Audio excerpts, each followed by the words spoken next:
प्रेमसेवा शरण. आमच्या या कार्यक्रमाची संकल्पना ज्ञानेश पेंढारकर यांनी ठेवलेली आहे. असतो मा सद्गमय, तमसो मा ज्योतिर्गमय, मृत्योर्मा अमृतम गमय, ओम शांती शांती शांती. आजचा कार्यक्रम जसजसा आपल्यापुढे सादर होत जाईल तसतसं या कार्यक्रमाचं स्वरूप आपल्या लक्षात येईल. गुरुवर्य पंडित विष्णुपंत वष्ट यांना आदरांजली म्हणून हा कार्यक्रम आपण आता सादर करणार आहोत. या वास्तूमध्ये अनेकदा आपण भेटलेलो आहोत, वेगवेगळ्या कार्यक्रमाचा आपण आस्वाद घेतलेला आहे. पण आजच्या या कार्यक्रमाचं स्वरूप, त्याची रचना थोडीशी निराळी आहे. मार्गशीर्ष महिन्यातला आनंददायक असा हा कालावधी आहे. मासानाम मार्गशीर्षोहम ऋतूनाम कुसुमाकरः असं म्हटलेलं आहे. आपण आता सर्वजण हा पडदा कधी दूर होईल याची उत्सुकतेने वाट पाहत आहात. त्यामुळे मी जास्त वेळ घेणार नाही. सुरुवातीला आम्ही नांदी सादर करत आहोत. ही नांदी गाण्याकरता विजया देसाई, शीला सरदार, पूर्वा खामकर, सचिन मोरे, प्रज्ञा माघाडे, ऋतिका मुरुडकर आणि श्रीनिवास शेणॉय ही मंडळी इथे उपस्थित झालेली आहेत. रक्षानंद पांचाळ आणि निरंजन लेले साथ संगत करण्याकरता उत्सुक आहेत. अधिक वेळ घेत नाही, आम्ही नांदी सादर करीत आहोत. एक विनंती करतो की आपण जितकी दाद द्याल तितका हा कार्यक्रम रंगत जाणार आहे. आपली दाद फार महत्वाची आहे. कलाकारांना त्यामुळे प्रोत्साहन मिळणार आहे. या सुरांच्या मैफलीला रंग आणावा तुम्ही. या फुलातील सुगंधाची मी तुम्हा देतो हमी. धन्यवाद.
रसिको, मैफिलीमध्ये मारव्यानंतर पुरिया गाणं किंवा त्याला गायकाला सांगणं हे जसं चूक आहे, तसं नांदी सुरू झाल्यावर ती थांबवणं हेही चूक आहे. पण मी रंगभूमीची आणि गुरुवर्य गुरुजींची मी माफी मागतो. कारण आज आपला हा कार्यक्रम जो आहे हा ऑर्गन वादन याच्यावरती आहे. आता जर आपण तिकडे सरका बघू, हे जे निरंजन लेले आहेत ना, पेटीवर बसलेले आहेत. पेटीवरती म्हणजे पेटी वाजवायला बसलेले आहेत. तिकडे ऑर्गन मागे आहे. आणि आज ऑर्गन वादन हा कार्यक्रम असताना पेटीवरती नांदी, ती ही नाटकाची, ही योग्य वाटेल का? ऑर्गनचे सूर ऐकल्यानंतर जो गाणारा नाही त्यालाही गावंसं वाटतं. आणि इकडे ऑर्गन आहे आणि ही नांदी नुसती पेटीवर म्हणायची का? नाही ना निरंजन?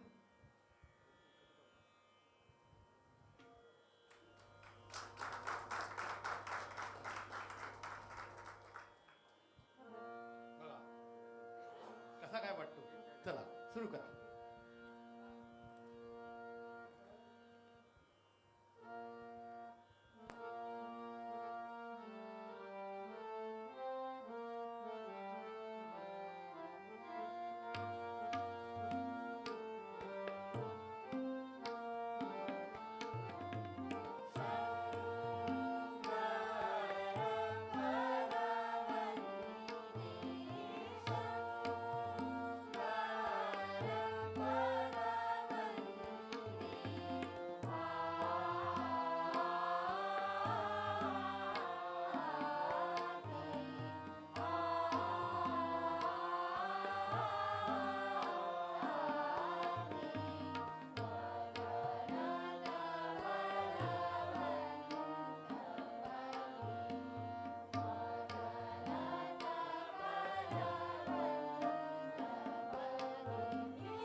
ही जी नांदी तुम्ही निवडली, बऱ्याच लोकप्रिय नांद्या टाळून ही थोडीशी डल वाटणारी अशी नांदी तुम्ही का घेतली ते जरा आम्हाला सांगा. आणि अजून एक सांगा की ही नांदी कुठच्या नाटकातली? मला वाटतं शारदा नाटकातली आहे, पण माझी माहिती बरोबर आहे का तेही सांगा.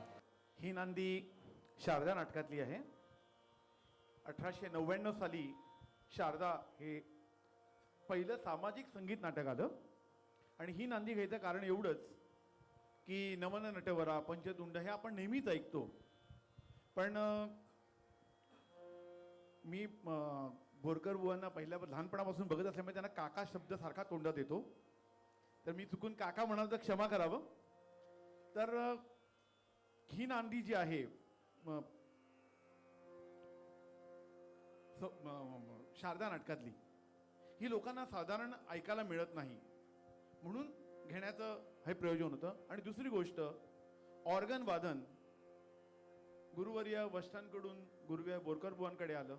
आता तीच गोष्ट ह्या पिढीपर्यंत येते आहे.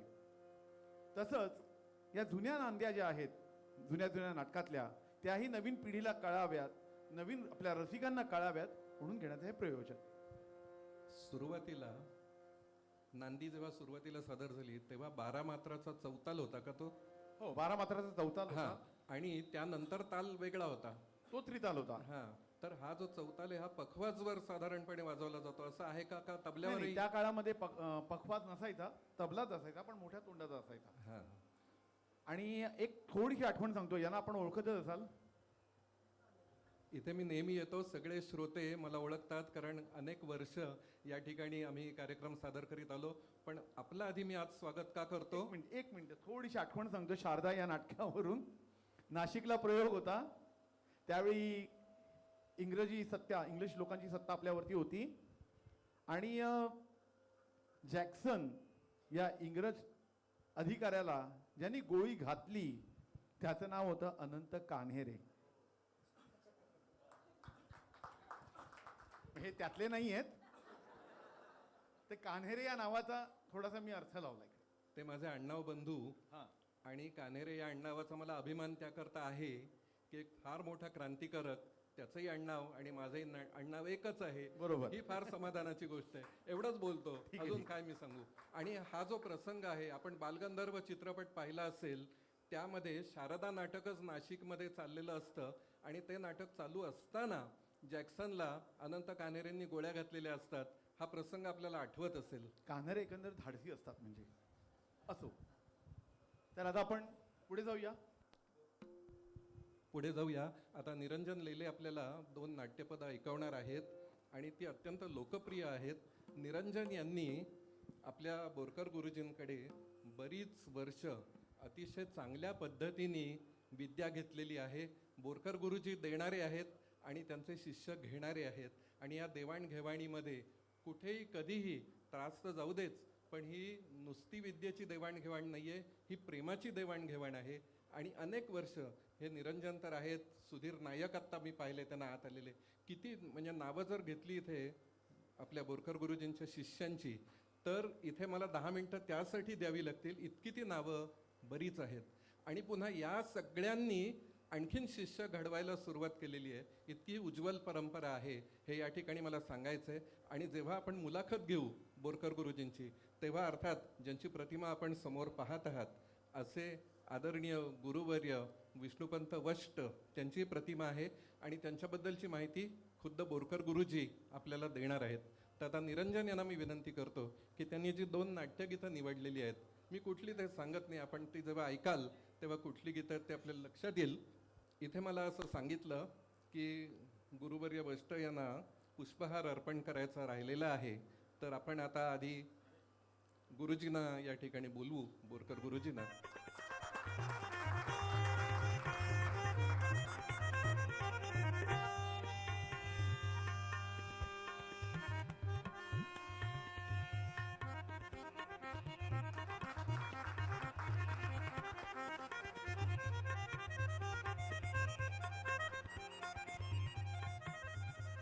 बरं का ज्ञानेश, जेव्हा जेव्हा आम्ही पी मधुकर जयंती दरवर्षी या ठिकाणी साजरी करतो, तेव्हा तेव्हा विष्णुपंत वष्ट यांचा उल्लेख होतो.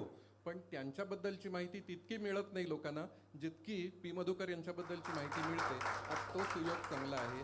तर आपला कार्यक्रम होत जाईल तसं आपल्याला नंतर वष्ट यांची माहिती मिळतच जाईल. तर आपण आता निरंजन लेलेंना विनंती करूया, त्यांनी वादन सादर करावं.